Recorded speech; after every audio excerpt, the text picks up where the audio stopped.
a hablar con la gente, con los invitados, como antes les estaba comentando, y nos vamos a ir con el primer invitado, que con él vamos a hablar de temas interesantes, de los humedales. Yo creo que ni siquiera nosotros somos tan conscientes de la importancia que tienen los humedales.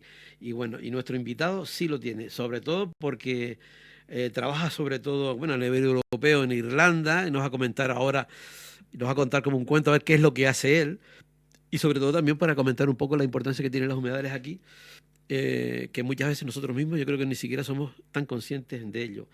Él es Guadumet Chico y ya lo tengo al otro lado del hilo. Guadumet, buenos días. Buenos días, ¿cómo estamos? Buenos días a todos los que están oyendo el programa. Bueno, tanto que, que estamos batiendo récord. Guadumet, un hombre de la zona, digo de aquí del sur de Tenerife, de la zona del Escobonal, para quien nos escuche en otro punto de Canarias, que sepa a lo mejor que son los chimajeros, que son los agacheros, y en fin, pues esta zona que pertenece a Güímar, la parte más sureña, que linda con el barranco de Erques y Fasnia, bueno, pues esa parte del Escobonal. Y bueno, vamos a hablar con Guadumet porque Guadumet, yo es que no sé, porque la historia tuya me sorprende porque de hábitat y de humedales, tú que naces en una zona más bien desértica y sin mucha tosca, mucho sable y tal, y llegar al punto donde tú estás es como de un cambio radical en el mundo, ¿no? Efectivamente, sí, bueno, pues las casualidades de la vida, ¿no? Que uno se va de Erasmus y al final pues se queda fuera. Y bueno, vamos enlazando una cosa con otra y al final pues eso, hice mi doctorado en humedales en el norte de España. De hecho, estaba en el Reino Unido, pero tiré para España, intentando siempre tirar para tirar para abajo, hombre, para Canarias no, porque ya me quedaba allá, como tú mismo has dicho, es un poco, no hay tantos humedales. Pero sí es verdad que, bueno, pues todo mi doctorado lo hice en el norte de España con protección de humedales y conservación de ellos y, bueno, pues ahora pues trabajando en esto. Y tú hiciste ¿cómo dijiste? Porque tú, digamos que fue una especie de carambola. Hiciste ¿qué es lo que estabas haciendo? Sí, hice mi Erasmus, el Erasmus que hace un año fuera y bueno, pues al final decidí quedarme en Reino Unido un poquito más para terminar la carrera allí y bueno, después ya me ofrecieron un máster pues en cambio climático en este caso y bueno, después me ofrecieron el doctorado y digo, bueno, pues no vamos a decir que no y al final pues mira, me quedé allá en Reino Unido trabajando como profesor y ahora pues bueno, recientemente como bien has dicho tú al principio, pues ahora estoy trabajando, coordinando un proyecto en Irlanda, a nivel europeo, con fondos europeos de restauración de humedales, que en Irlanda pues sí tenemos muchos porque hay mucha lluvia, obviamente, no como aquí, y bueno, pues ahí estamos en ese trabajo intentando restaurarlo y bueno, trabajando con las comunidades locales y demás. Vale. Ahora me vas a ir comentando porque yo estaba entrando en las páginas tuyas de Facebook, por ejemplo, en las redes sociales de Guadumet Chico, y digo, bueno, yo alucino porque todo en inglés, ¿sabes? Entonces me parece una auténtica pasada. Pero si te parece, como estamos a nivel de primero, por definirlo de alguna manera, ¿no? A nivel de primero, pues podrías comentar un poco la importancia y qué es un humedal y sobre todo vamos a, si te parece, basándonos en lo que tenemos nosotros aquí, ¿qué significa? Por ejemplo, ya luego hablamos de tu experiencia en Irlanda y demás, ¿no? Pero nosotros, yo creo que no somos tan conscientes de lo que son los humedales y la importancia que tienen nosotros mismos en los pocos que tenemos aquí.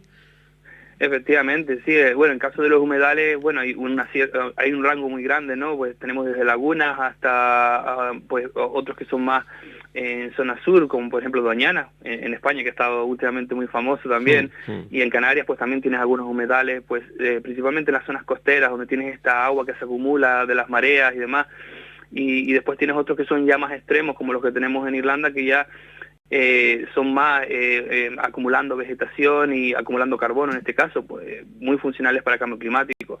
Entonces dependiendo cada tipo de humedal pues tiene su funcionalidad, ¿no? En mayoría en España pues es biodiversidad, pues tenemos aves migratorias y demás que usan ese tipo de hábitat. También tienes vegetación muy adaptada a ese tipo de hábitat que es muy limitada a esa hábitat específica. Entonces si secamos ese hábitat pues ya perdemos esa vegetación y esa diversidad. Y después ya, pues cuando más nos vemos al norte, pues claro, más lluvia tenemos y ya empezamos a tener pues no solamente esa biodiversidad, pero también un sumidero de carbono muy importante. De hecho, en los humedales que yo trabajo, que se llaman turberas, pues son el mayor sumidero de carbono, lo creamos o no, y acumulan el 20% del carbono del planeta. O sea que es un hábitat muy importante que siempre ha sido olvidada. Y bueno, y ya sabes, en el pasado los humedales en España siempre han sido, bueno, hay que secarlos porque hay mosquitos y demás. Pues no, pues realmente tienen su función también dentro del ecosistema. Dios, casi que lo hemos hecho al revés, ¿no? ¿O qué? Exactamente. O sea que me quedo loco, ¿no? Los secamos, de verdad, porque están los mosquitos y tal. Mira, una cosa, con el tema del cambio climático afecta, claro, lógicamente a los humedales también, ¿no? Efectivamente, sí, en el caso de España, bueno, menos precipitación, obviamente, y claro, eso asociado con una agricultura más intensiva y demás, bueno, como pasa en Doñana, yo creo que es el ejemplo que a lo mejor también la audiencia lo tiene más fresco, ¿no? Por todo el problema que ha habido.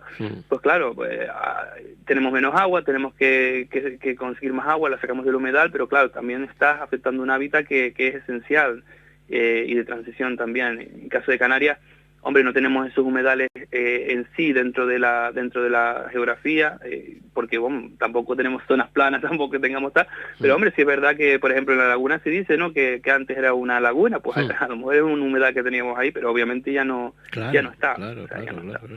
Me estoy acordando yo, por ejemplo, en Fuerteventura, abajo en Jandía, claro, y son como muy cerca también de la mar, ¿no? Muy cerquita de la mar, ¿no?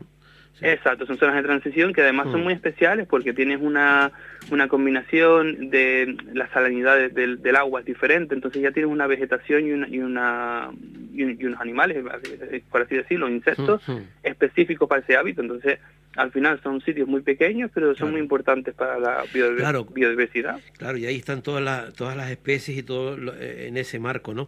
Mira, y realmente entonces, por ejemplo, ya que estás tocando el tema de Doñana, ¿en Doñana qué pasaba? Que se sacaba el agua de ahí de los humedales para el tema agrícola y claro, lógicamente pues eso iba mermando todo el parque, ¿no?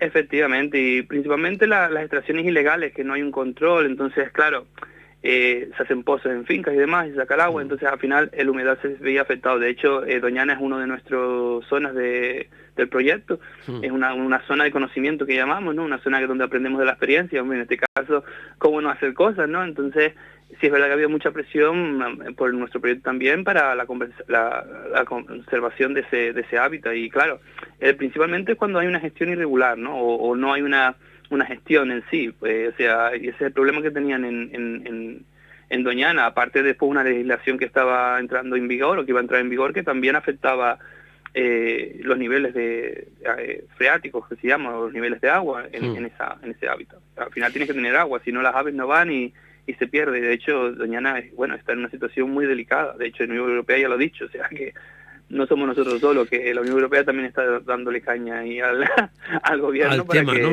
claro, Mira, Guadoné, una cosa, y claro, una cosa es verlo desde la gente llana, entre lo que yo me encuentro, que no tengo ni idea del tema, y otra es verlo desde el punto de vista tuyo, que como profesional que ves las historias, ¿no?, de las cosas, ¿no? Cuando lo ves de arriba, de la grada, y ves cómo jugamos el partido, te echas la mano a la cabeza. Obviamente. Lo que pasa es que ahora mismo, por ejemplo, en nuestro proyecto que estamos haciendo es intentar jugar el partido con vosotros. O sea, intentar trabajar con las comunidades y ver soluciones, porque sí es verdad que, claro, vamos a ver, ese agua se usa para una agricultura también. Entonces, ¿cómo podemos garantizar esa producción teniendo un hábitat ahí, ¿no?, sin afectar el hábitat? Y el problema es que, claro, tenemos cada vez menos precipitación, no ha habido una inversión realmente para buscar alternativas, y ahí está el problema. O sea, no nos hemos adaptado a lo que viene y lo que está viniendo, que es el cambio climático y menos precipitaciones en el sur de España, eso está clarísimo, y hay muchas evidencias ya científicas en ese sentido. Y lo que hay que buscar soluciones cuanto antes, porque claro, lo que no podemos hacer es ignorar el problema, porque claro, es como nosotros siempre hacemos, como civilización siempre hacemos lo mismo, ignoramos el problema, nos metemos la cabeza dentro del hoyo, como digo yo, y a ver qué pasa. Entonces claro, si dejamos las cosas a ver qué pasa, no va a haber una solución. Entonces sí es verdad que hay que trabajar, ¿no? Trabajar con con las comunidades locales también y ver qué soluciones se pueden aportar. Antes decías una frase muy interesante que decía que estamos aprendiendo sobre todo cómo no hacer cosas, cómo no hacer cosas, ¿no? O sea, no cometer errores, ¿no? Cuando ves, por ejemplo, que todavía hay grandes corrientes en las que hay gente que no cree en esta historia, en que no cree el cambio climático, que no cree en esta historia, ¿qué piensas? No, bueno, cada uno tiene su opinión y nosotros vamos a ver, lo que puedo hacer es explicar lo que nosotros sabemos, las evidencias científicas y si la persona decide que no es verdad, pues no hay problema, o sea, cada uno tiene su libertad y como siempre se dice, la libertad nuestra acaba donde empieza la del otro, entonces ahí está la cuestión. Lo que sí es verdad es que hay evidencia científica y ciertamente si ignoramos los problemas, pues al final vamos a tener un mayor problema. Entonces, el proyecto que nosotros hacemos principalmente es buscar no solamente esa gestión de hábitats, pero también trabajar con las comunidades locales, educación de las comunidades locales sobre la importancia del hábitat, porque muchas veces, lo creas o no, cuando estábamos hablando de turberas antes, en Irlanda, por ejemplo, es un 21% de su país. Y lo creas o no, la gente no tiene conocimiento de ese hábitat. Entonces, tienen conocimiento de masas forestales, que solamente son el 7% del país, pero no tienen conocimiento de otro hábitat que es mayor. Entonces, es intentar, bueno, porque la gente conozca la importancia de ese hábitat y ya que saquen sus propias conclusiones. Eso es lo que nosotros intentamos. Yo pienso que, claro, yo te comentaba el tema la pregunta anterior, porque, claro, una cosa es que entre el cambio climático lo podamos conversar en un bar y mi vecino y demás, ¿no? Y otra cosa es que el científico diga lo que tenga que decir, que es el que sabe, ¿no? Ese es el tema, ¿no? ¿Quién es el que lleva el farol? Como antes se llevaban los faroles cuando se iba a regar, ¿no? ¿Quién lleva el farol delante? Pues el científico es el que sabrá, el que sabe cómo realmente es. Guadunet, yo quiero que te imagines que tú ahora tienes 80 años, tienes tus abuelos, tus nietos y tal, y tú le intentas contar a tus nietos qué es lo que tú hacías en Irlanda, ¿no? ¿Qué era eso de las turberas?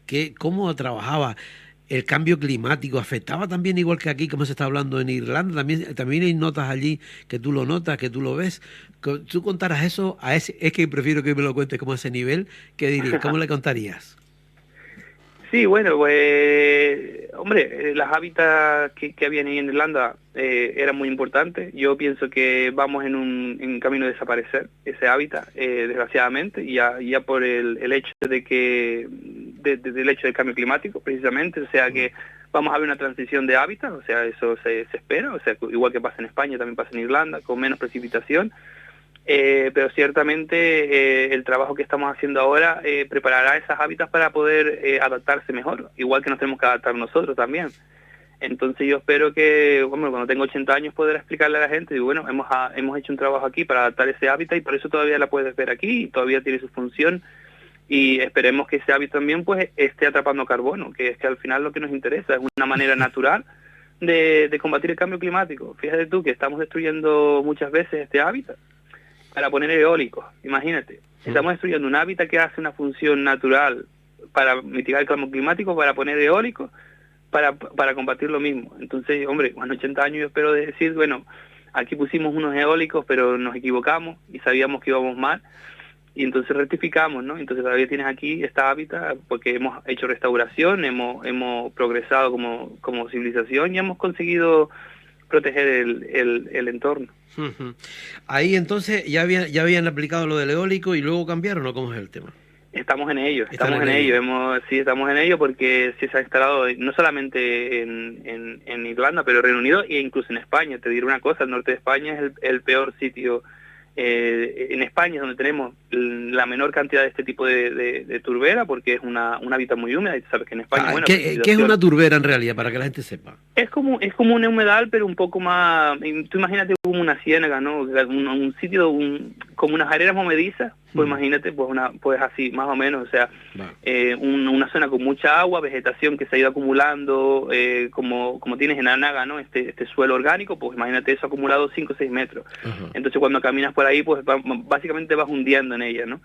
Y entonces, pero eso es un sitio donde se acumula mucho carbono, entonces es muy especial en ese sentido, pero claro, solamente está en zonas especiales donde tienes esa precipitación, esa lluvia, humedad todo el día, pues bueno, pues ahí tienes Galicia, Cantabria, País Vasco, por esa zona es donde las tenemos, pero claro, ya cuando te vas a Irlanda o te vas a Noruega o demás, ahí ya tienes un montón más. Pero claro, el problema es ese, que son zonas que están en la cima de las montañas principalmente, donde hay más precipitación. Y claro, son zonas donde se ponen eólicos y ha costado mucho convencer, ¿no? Y educar a la gente. Bueno, a la gente en este caso no, porque la gente lo entiende perfectamente. El problema son los gobiernos que tienen otros intereses. Entonces, increíble. Sí, al final hemos parado algunos en el norte de España, pero en Galicia, por ejemplo, es el peor sitio de toda Europa. Imagínate, el hábitat es la menor proporción de ese hábitat en Europa está en España y es donde tiene más eólico. Y cuando ves tanto eólico nuestro aquí, ¿tú qué opinas? Hombre, yo creo que hay que tener un poquito más de consideración y hay que pensar un poquito más también en el hábitat que se está afectando, ¿no? Hay zonas para el eólico, o sea, hay zonas para todo. Entonces, lo que hay que planificar mejor.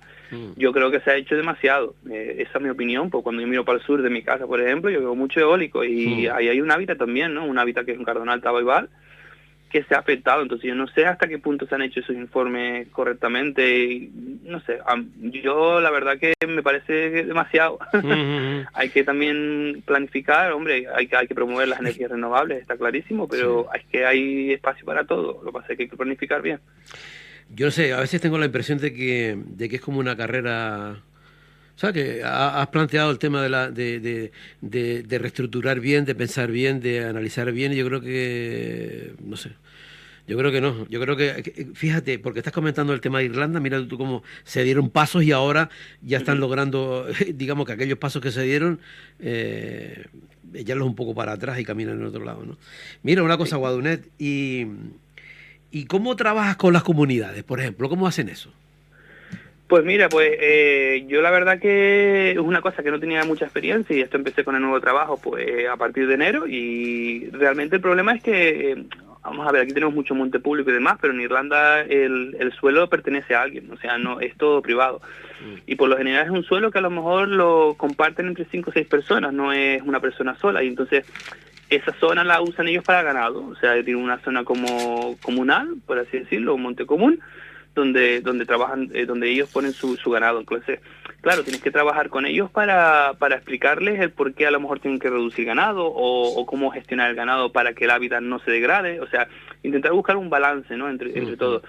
Y la verdad que muy bien, la verdad que no sé si es porque soy de Canarias, a lo mejor les gusta a la gente de Canarias, pero la verdad que muy bien trabajando con ellos y la verdad que es mucho más fácil cuando empiezas a trabajar con ellos bueno, pues va finca por finca realmente, ¿no? Y hablando con ellos, explicando el proyecto, la inversión que también hacemos. Nosotros todo el dinero que tenemos europeo lo invertimos en la comunidad, o sea, no es un dinero que se queda en medio camino. Entonces lo que nosotros hacemos, si tenemos que hacer restauración de hábitat, eso lo hacemos con la comunidad local, o sea, la comunidad local le pagamos, les entrenamos, o sea, les damos la formación adecuada, o que le pagamos por la formación, y ellos mismos se encargan de la restauración. Entonces es una manera también de invertir el dinero en la comunidad local y eso también hace que se involucren más en el proyecto, ¿no? Que lo vean como suyo. Y la verdad que muy bien, es una experiencia es una técnica nueva, por así decirlo, y funciona muy bien. Y de hecho, al final lo que nosotros estamos haciendo es pagando a los ganaderos, en este caso, ganaderos, agricultores y demás,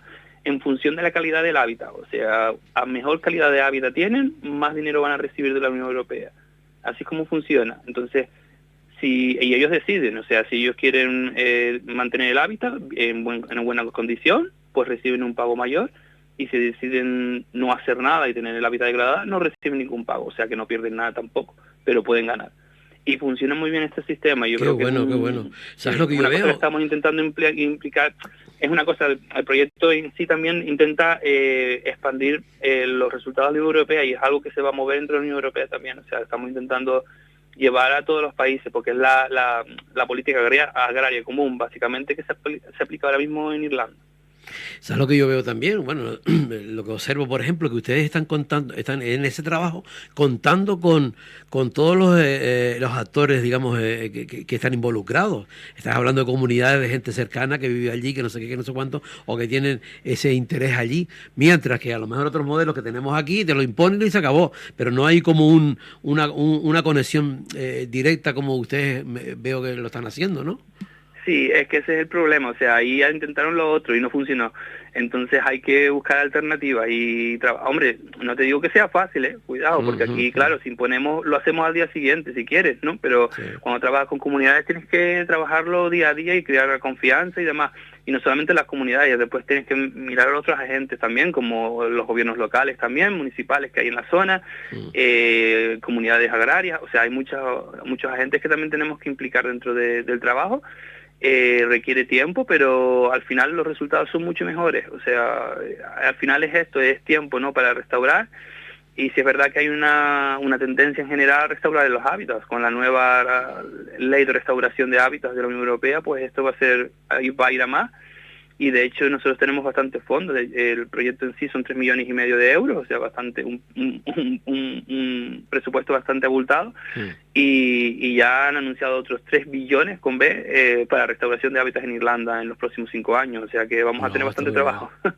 Mira, y eso, tú estás hablando del tema de Irlanda y de la Unión Europea, pero por ejemplo, y digamos esa corriente, esa manera de trabajar está afectando también, digamos, desde otro punto de vista también en Europa, no solamente ahí, sino que también hay como ese movimiento de efervescencia también europeo. Por supuesto. De hecho, todos los resultados de nuestro proyecto se llevan a informes europeos y bueno, y a la Comisión Europea para después aplicarlos en otros países. De hecho, tenemos un consorcio bastante grande en el proyecto que, bueno, prácticamente todos los países de la Unión Europea, incluyendo el Reino Unido, están trabajando en el proyecto como zonas de conocimiento, zonas de acción, y es bastante interesante porque al final cada uno comparte sus experiencias de diferentes tipos de humedales, como comentábamos antes, pues desde los humedales de Doñana hasta los humedales que tenemos en Irlanda, y después también pues ay, se me fue el nombre ahora, en Holanda y demás. Pues claro, son diferentes tipos de hábitats que al final todos tienen la misma función, entonces cada uno tiene sus conclusiones, que todos las ponemos en común. Una vez al año tenemos pues una conferencia anual donde ponemos todo esto en común y creamos documentos que van a la Unión Europea y que sirven para después pues hacer las políticas europeas. Por ejemplo, el proyecto nuestro estuvo muy envuelto dentro de la ley de restauración de hábitats, por ejemplo, o sea, hubo bastantes aportaciones en nuestro proyecto.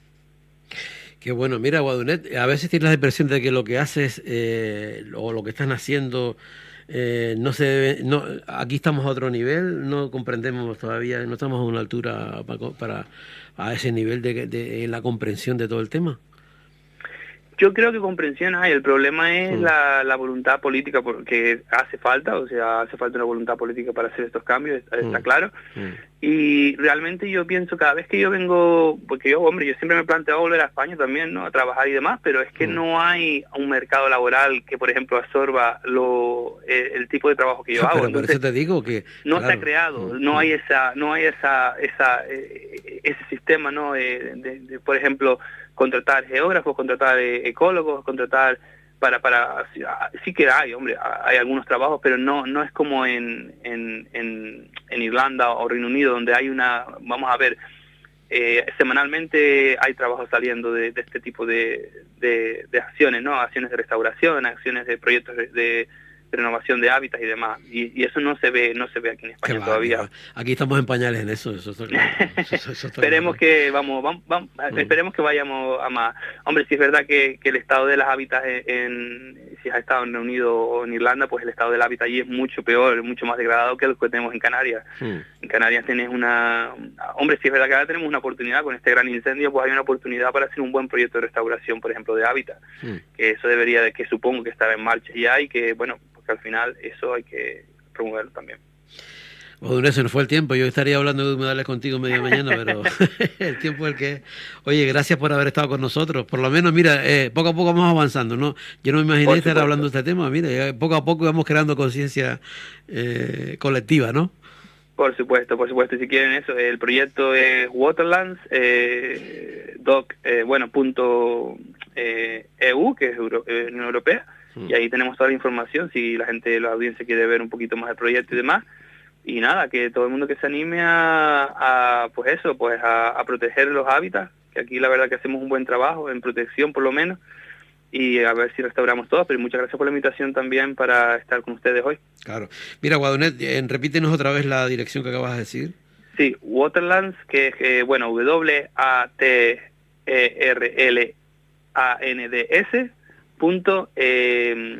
Me cuesta deletrear en español ya, te lo puedes creer. Ya. Bueno, una vez alguien me decía una vez, bueno, cuando tú ves a alguien del Escobonal en China hablando, sabes que es del Escobonal. No, eso seguro. Aquí ellos saben que yo soy de España, eso es de aquí de Canarias y se nota el acento siempre ahí. Bueno, Guadonet, pues gracias. Ya otro día que tengamos la oportunidad nos sigues contando de tus historias. Dale saludos a tu madre, a Gael León, la alfarera #1. Y nada, feliz Navidad, ¿vale? Perfecto, y felicidades a ustedes, felices fiestas a toda la audiencia también. Venga, gracias. Chao. Hasta luego. Chao. Bueno, pues nada, nos